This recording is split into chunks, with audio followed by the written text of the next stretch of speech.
Hi Pisces! This is Jav. Welcome po sa ating channel. By the way, Pisces, this is your timeless gabay tarot reading. Gamitin ang reading na ito bilang gabay lamang. Tandaan Pisces, ito po ay general reading.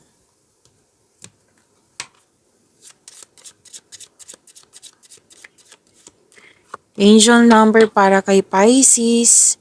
Angel number 1414. Possibilities. Sabi po dito, building strong foundations creates stability and welcomes in possibilities. All possibilities exist and are amplified when gratitude is felt for the foundations that are in place. To attract more blessings, let us say the power affirmation. Let us say, I am grateful for all that is and all that will be. I trust in the possibilities of what I desire or something greater. Angel number 1414. Angel number 1414. Okay.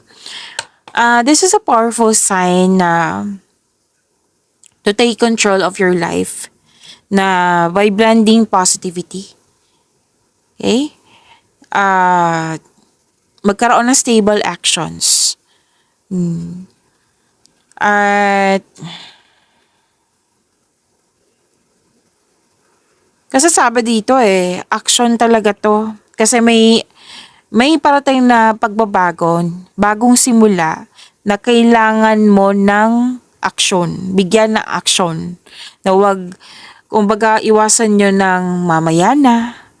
Oo, kailangan ng hard work para ma-meet mo tong goal mo sa buhay na magkaroon ng stability. Yes, may ibibigay ang universe sa iyo na pagbabago na ito na yung nais mo. It will turn your desires will turn into reality na ibibigay sa iyo ng universe. So, para matupad ito, kailangan mo ng aksyon. Kasi itong binigay na pagkakataon sa iyo, Pisces, is, alam mo tong, it might be this is about naka-align to sa passion mo. Okay? So, take charge. Sabi din dito na i-maintain mo yung positive mindset. Na in-encourage ka na magkaroon ng positive thoughts. Na i-release mo yung mga negativity kasi hindi na kailangan sa pagbabago po. Kasi itong positive thoughts mo, ito yung mag-shape . Okay? What I meant is, as your thoughts are directly shaping your future. Okay? Kung ano man yung mga positive thoughts mo, yan yung ma-manifest mo. So, i-release mo yung mga negativity na yung mga hindi na kailangan. Oo, at i-embrace yung pagbabago. At sinabi din dito na nasa right path ka. Kailangan mo mag-focus, action, determination. Siyempre sa action, may clear intention yan. Okay, so that is angel number 1414. Ang ganda ng mensahe. Pisces.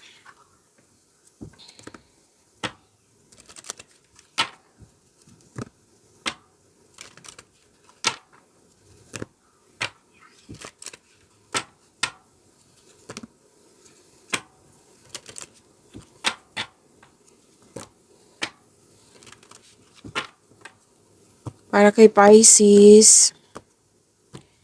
Maraming salamat po sa mga hindi nag-skip ng ads. Subscribe na po kayo sa ating channel at click bell notification para updated po kayo sa bagong video natin.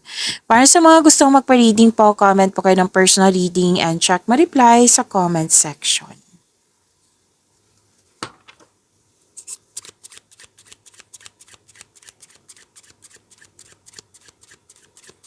Mga parating po para kay Pisces.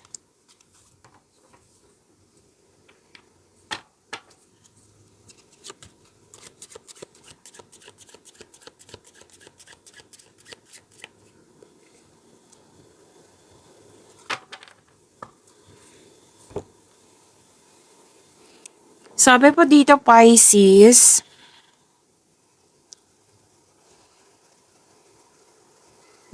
may hindi nagkasundo dito. Pwedeng loss of connection na naalala mo or mangyayari. Tapos, may iniisip ka dito na hindi, pwedeng paulit-ulit na lang na concern na walang solusyon. Oo.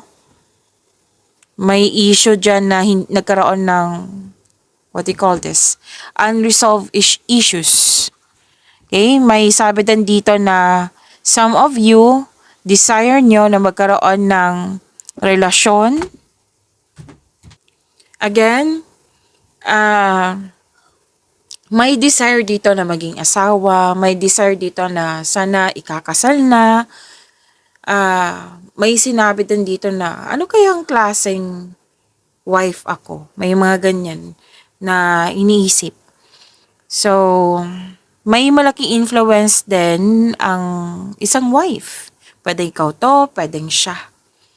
At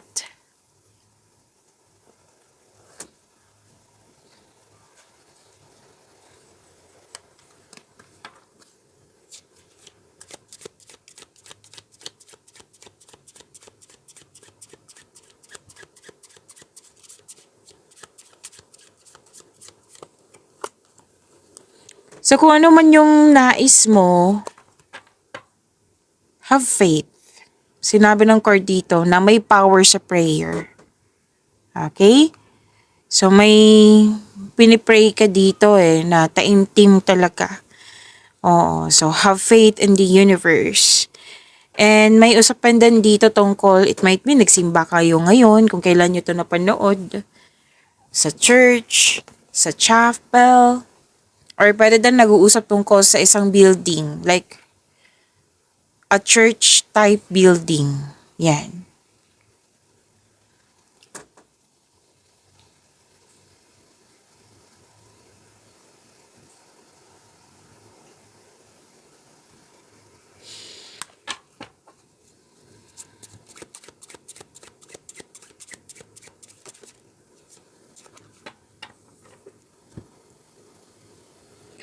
Okay.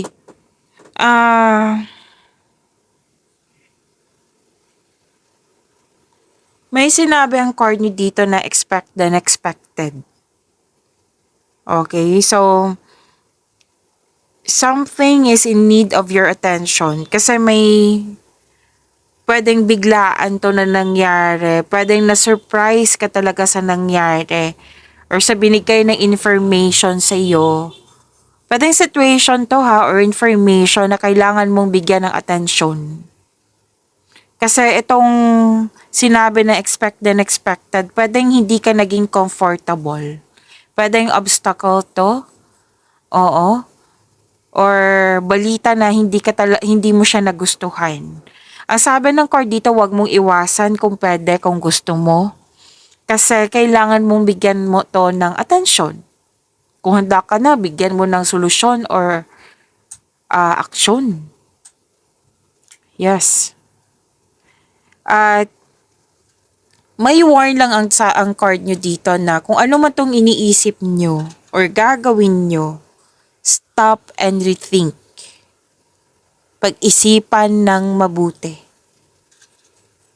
Na kung bibigyan mo ba to ng aksyon, itong, di ba, unexpected. Kung bibigyan mo ba to ng aksyon, agad, ano ba yung consequences niya? Okay? So, sana klaro, di ba? At sabi dito,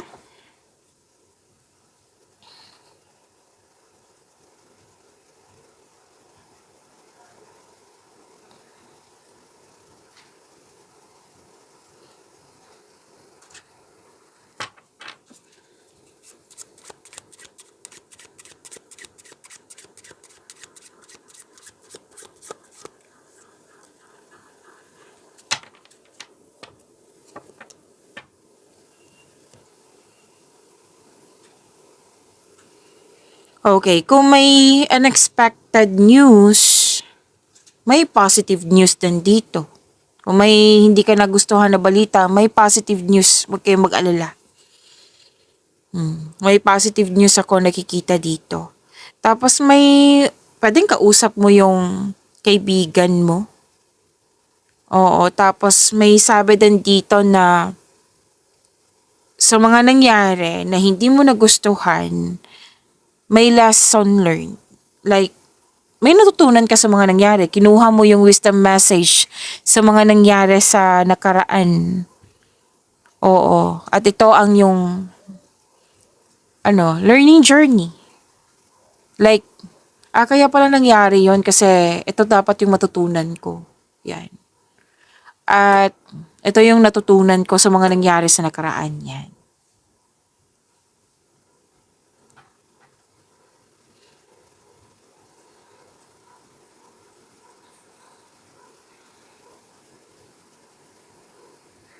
So may dito, may nakita kong rejection noon. Oo. Kung ano man tong klaseng rejection na ito. Pero, ready ka ng, like for example, hindi to siya example kasi rejection kaya noon. Pwedeng naglaylo ka, umiiwas ka. Now, ngayon, magkakaroon siya ng acknowledgement. Like, ina-acknowledge mo, kaya pala nagkaroon ng rejection kasi ganito. Learning journey nga. Marami kang natutunan. Pwede din mag-cooperate ka na.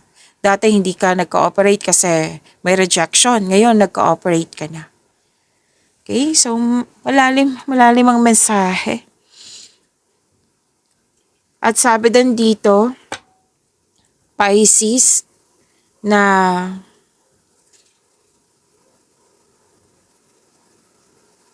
gagawa ka ng wise decision.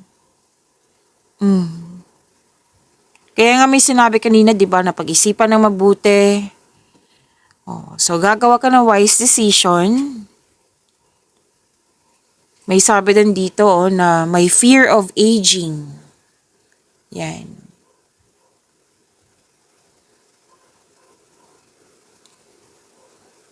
May dito usapin tungkol sa past. Pwedeng pinag-usapan nyo regarding sa past.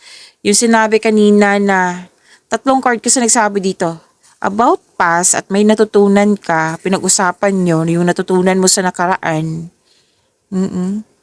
Pwedeng nag-mention din to. So, okay. So, let's proceed.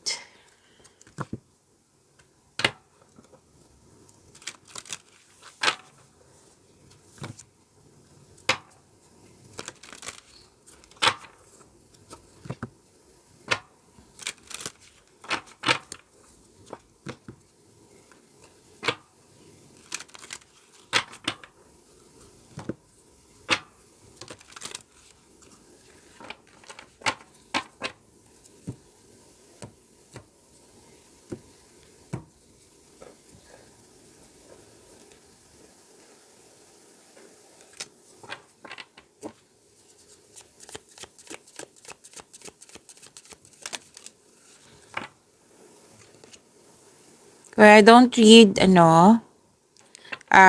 reverse cards. So, tandaan nyo yan ha, sa mga bago dito.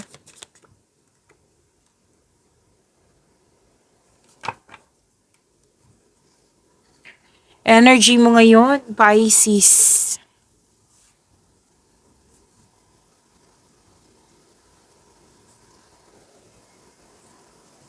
May panlilin lang ako nakikita dito. Iwas kayo sa toxicity kasi pwedeng mana-provoke kayo ngayon. Oo, kasi may naging defensive, pwedeng nagtitiis, nagtiyaga, yan. Pero may nakikita naman ako dito na nagkaroon ng planning, malalim ang iniisip, yan. Basta mag-ingat kayo. Una kasi kung nakikita dito is deception, panilin lang po. Mag-ingat sa isang tao na mapanin lang. Na wag ibunyag lahat yung plano. 'Di ba nagpaplano? Sabi ko kanina, so wag mong ibunyag ang lahat ng plano at maging mapagmasid kasi sa 2 card nito, pwedeng naapektuhan ka sa mga taong hindi totoo sa iyo eh. So kung maaari, na huwag magpaapekto sa mga nangyari or sa taong toxic. Kasi may sinungaling, nagpa-backstab, or may tinatago siya sa'yo, plastic siya sa'yo, or pwede din na may tao na hindi ka binigyan ng halaga, na walang pakialam, may taong mahilig magmanipula, na pwedeng magnanakaw to, like, nanakawin yung ideas mo or nag-trip niya lang. Yan. Iwasan yan din yung self-deception. Like yung mag-iisip kayo or magsasalita kayo na hindi naman nangyari or hindi naman totoo. Tapos, itong mga salita na ito or iniisip mo or nararamdaman mo, nagbibigay kasi to ng what I meant is blockages. Basta po, iwasan niyo po yung the self-deception na yung hindi pa nangyari, na hindi naman totoo. Iwasan niyo yan kasi hindi yan nakakabuti sa iyo. Okay? Kung pwede po, kung gusto niyo po. Tapos, bumuo kayo ng diskarte upang makuha ang gusto mo. Kaya ka sinabihan, di ba, na nagkaroon kayo ng planning. Tapos, umiwas talaga sa toxicity. Kung hindi mo siya maiwasan kasi parati mo siyang kasama, put limitation. Huwag mong tanggapin yung negativity niya.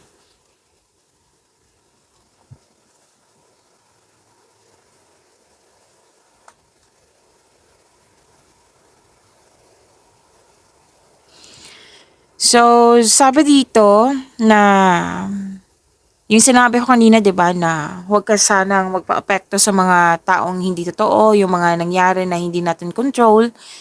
Kasi nakikita ko dito na naapektuhan ng ilan sa inyo, nagkaroon ng restriction, you're feeling trapped na para kang nakatali sa isang bagay or tao at ikaw ay nahihirapan. Oo. Ang sabi ng card dito, make change para makawala ka at makahinga.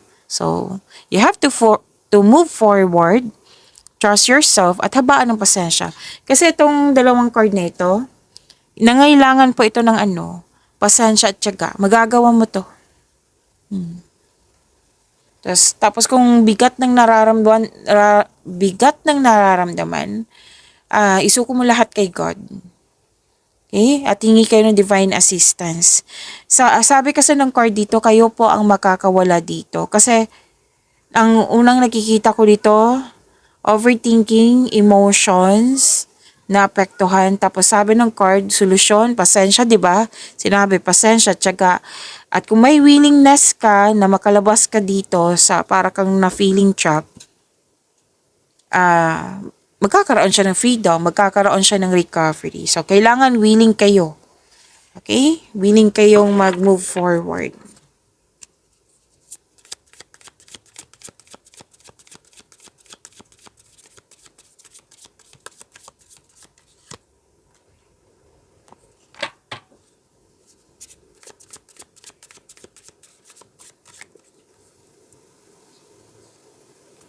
Sa career and money nyo po, Pisces. Nakikita ko yung competition dito, Pisces. Rivalry, may selos, inggit. Which is, may warn dito, diba, kanina. Sa energy cards mo. So, nagkaroon ng struggle or conflict. Yung selos, inggit. Yung sinabi kanina sa energy cards mo dito. So, sana'y ma-overcome nyo po ito. Okay? Kasi hindi nyo gusto talaga yung mga competition, yan, magko-compare, yan. Nakikita ko talaga dito, hindi mo siya gusto. At may away akong nakikita dito, which is lumabas din dito sa inyong energy cards. Dahil sa hindi pagsasang-ayon. May nakita rin ako dito, magpapatayo ka ng bahay or structure. Yan. So, naanoy ka sa delay, naanoy ka sa yung mga competition nga o rivalry. So, sabi ng card, huwag mong i-pressure yung sarili mo. You need to slow down, mag-pay attention ka, mag-focus ka. Okay?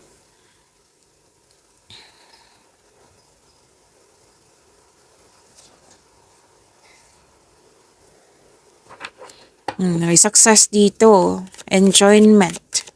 Financial security is yours. So, deserve nyo magbakasyon. Gusto nyo magbakasyon, no? Ang ilan sa inyo. Deserve nyo magbakasyon, sabi ng card. So, relax. Enjoy mo yung achievement mo. Take a break.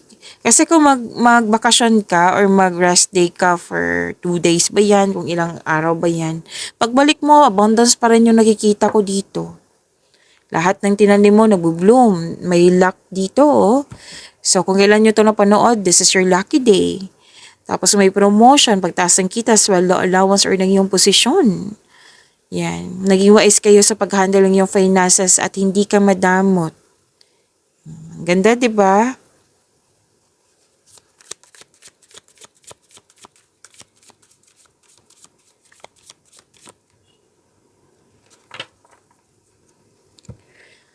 This is about your love life, self-love, partnership, and romance, Pisces. Okay. Huwag niyo kalimutan na mag-subscribe sa channel natin at click yung bell notification para updated po kayo sa reading natin. At marami kayong February video reading. Sa mga hindi pa nakapanood dyan, marami po kayong videos.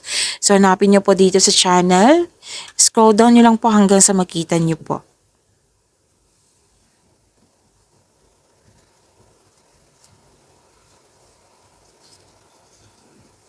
Makaka-receive po kayo ng regalo or tulong. Pwede din kayong nagbigay.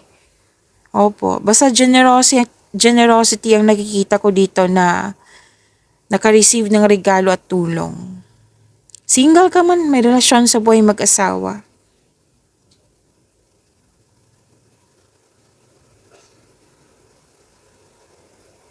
Okay, andito po na masyadong busy sa pag-aaral or trabaho. Kailangan ng oras, sapat na oras for yourself, to your partner, to your family.